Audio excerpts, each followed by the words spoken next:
आवाम को महंगाई का तोहफा, पेट्रोल 9 रुपये 64 पैसे फी लीटर महंगा। पेट्रोल की नई कीमत 289 रुपये 41 पैसे फी लीटर मुकर्रर। हाई स्पीड डीजल की कीमत में 3 रुपये 32 पैसे फी लीटर कमी। डीजल की फी लीटर कीमत 282 रुपये 23 पैसे हो गई। पेट्रोलियम मसनूआत की नई कीमतों का इत्तलाक जारी। आइंदा इत्तलाक 15 रोज के लिए हो गया। शहरियों ने पेट्रोल की कीमत में इजाफे को मुस्तरद कर दिया।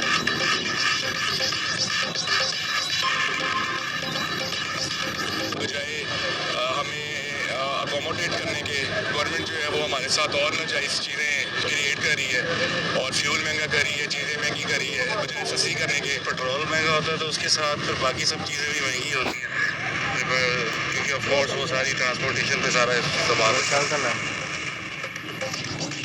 एलपीजी की कीमत में कमी कर दी गई। 11.8 किलोग्राम के घरेलू सिलेंडर में 76 रुपये कमी के बाद कीमत 2,954 रुपये मुकर्रर। एलपीजी की कीमतों का तयन माह अप्रैल के लिए किया गया है। नोटिफिकेशन जारी।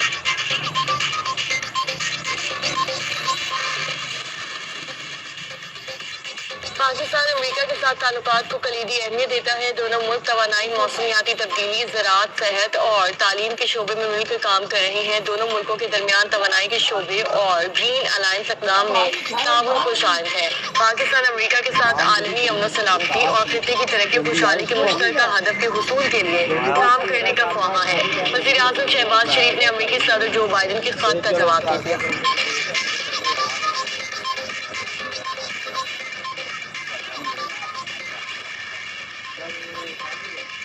इस्लामाबाद हाई कोर्ट के 6 जजेस के खत की इंक्वायरी सुप्रीम कोर्ट, बार और पाकिस्तान बार काउंसिल का कमीशन के सरबराह तसद्दुक़ जिलानी पर एतमाद का इज़हार। तसद्दुक़ हुसैन जिलानी की शख्सियत पर किसी को एतराज़ नहीं होना चाहिए।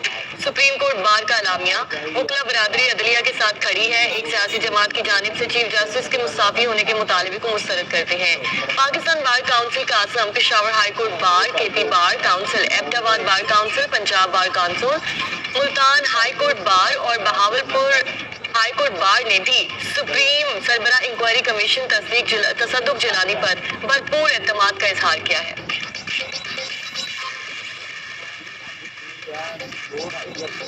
बानी पीटीआई जल्द बाहर होंगे। बानी पीटीआई के सारे केस सियासी हैं। बानी पीटीआई का नजरिया ही जीतेगा।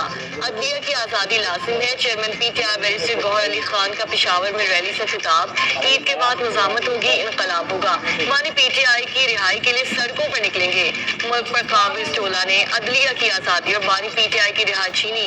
इन चोरों डाकुओं से अपना मैंडेट वापस लेंगे। पीटीआई अदलिया की आज़ादी के लिए मजबूत चट्टान साबित होगी। शेर अफजल महमूद।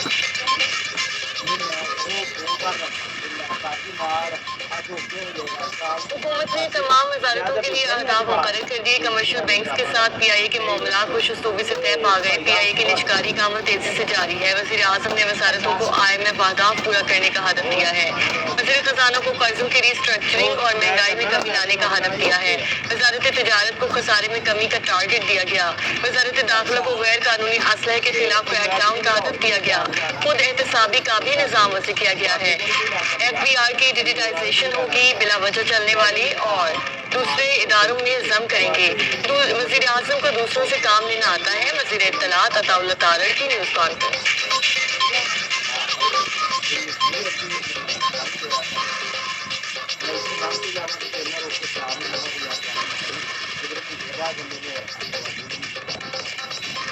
सेनेट की 12 नशिस्तों पर इंतखाब। पीटीआई हिमायत याफ्ता आज़ाद उम्मीदवार सेनेट इलेक्शन से दस्तबरदार। तमाम उम्मीदवार आज इलेक्शन कमीशन में रिटायरमेंट की दरख्वास्त जमा करवाएंगे। 7 आज़ाद उम्मीदवार जनरल, टेक्नोक्रेट, खवातीन अक़लियती नशिस्त पर मद्दे मुकाबले थे। सिंध सेनेट इलेक्शन में हिस्सा नहीं ले रहे। सेनेट का इलेक्शन चोरी से जीता जा रहा है। असम्बली में सिर्फ फॉर्म 45 वाले अरकान नहीं। 28 अप्रैल को कराची में अवामी अदालत लगाएंगे और बड़ा जलसा करेंगे। हलीम आदिल शेख की न्यूज़ कॉन्फ्रेंस।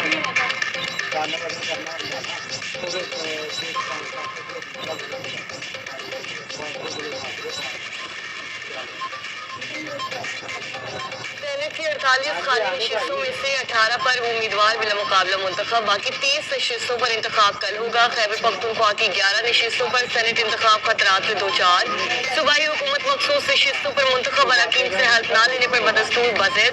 इलेक्शन कमीशन ने सेनेट इलेक्शन को अरकान के हल्फ से मशरूत कर रखा है। केपी हुकूमत मामले पर सुप्रीम कोर्ट से रुजू करने का फैसला कर चुकी।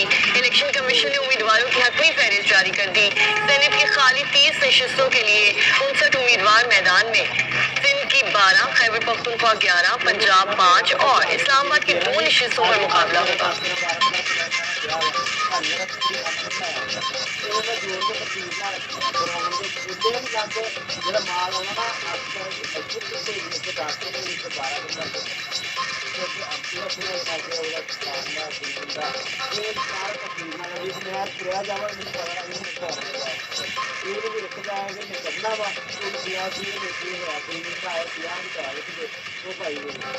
تاجر دو اسپیشل پروسیجر 2024 تاجروں اور دکانداروں کے رجسٹریشن کا آج سے آغاز ہوگا۔ پہلے مرحلے میں اسلام آباد، راولپنڈی، کراچی، لاہور، پشاور، کوئٹہ میں رجسٹریشن ہوگی۔ اسکیم کا اطلاق چھوٹے تاجروں، دکانداروں، ہول سیلرز، ریٹیلرز پر ہوگا۔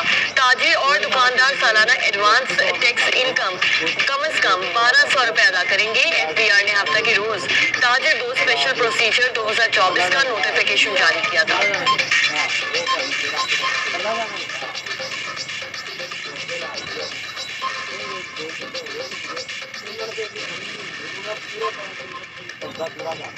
رمضان المبارک کا آخری اشرا ملک بھر میں لاکھوں فرزندان اسلام اعتکاف میں بیٹھ گئے۔ معتکفین کے لیے مساجد میں خصوصی انتظامات۔ لاہور میں بادشاہی مسجد، داتا دربار سمیت کئی اہم مساجد میں اجتماعی اعتکاف کے لیے خصوصی تیاریاں کی گئیں۔ کراچی کی میمن مسجد اور اسلام آباد کی فیصل مسجد میں بھی معتکفین کے لیے خصوصی انتظامات کیے گئے۔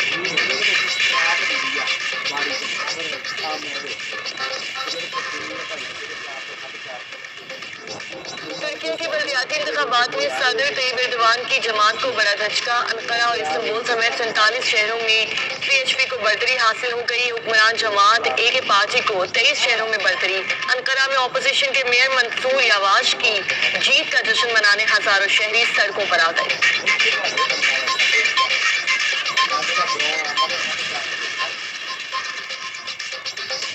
امریکہ میں خالصتان تحریک کے ریفرینڈم کے دوسرے مرحلے میں ووٹنگ کا عمل مکمل ہو گیا۔ کیلیفورنیا کی اسٹیٹ بلڈنگ میں ووٹنگ ہوئی۔ ریفرینڈم میں امریکہ بھر سے خالصتان کے حامی سکھ اور پنجابی ووٹ ڈالنے پہنچے۔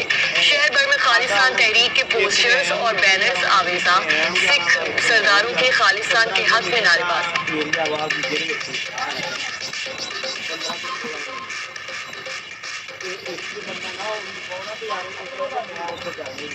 زمبابوے میں جاسوسی کرنے والا بھارتی اسپیشل فورسز کا سابق آپریٹو ساتھی سمیت گرفتار۔ بھارتی انٹیلیجنس آفیسر سدھو سروپ سنگھ اور اس کے ساتھی زمبابوے میں مشکوک سرگرمیوں میں ملوث تھے۔ یہ لوگ جعلی دستاویزات پر موزمبیق سے زمبابوے آئے اور سرمایہ کاروں کی آڑ میں انٹیلیجنس نیٹ ورک چلا رہے تھے۔ بھارتی انٹیلیجنس افسران کا مقصد زمبابوے اور چین کے سفارتی مفادات کو نقصان پہنچانا تھا۔ نیوز زمبابوے کی رپورٹ۔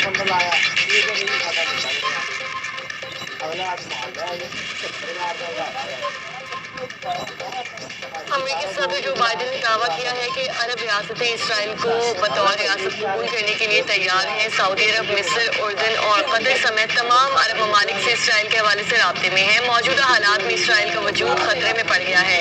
ماضی میں اسرائیل کے لیے جو نہیں کر سکے اب وہ کریں گے۔ جو بائیڈن کا الیکشن کمیشن سے خطاب۔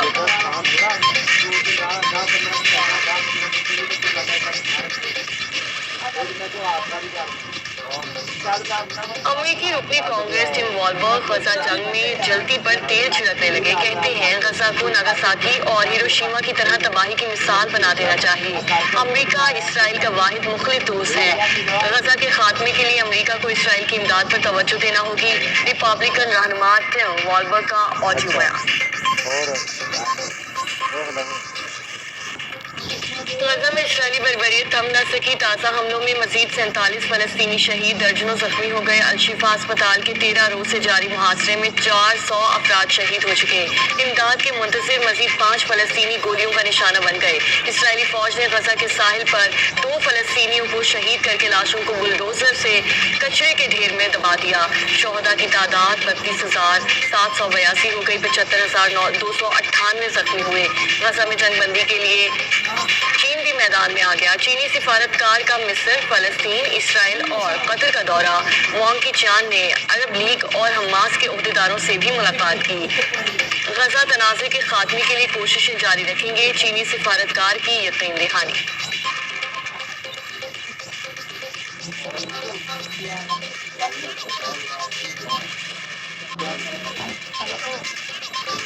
شفا اسپتال اور خان یونس میں حماس جنگجوؤں کی اسرائیلی فوج کے ساتھ شدید جھڑپیں، ایک اسرائیلی فوجی ہلاک، متعدد زخمی ہو گئے۔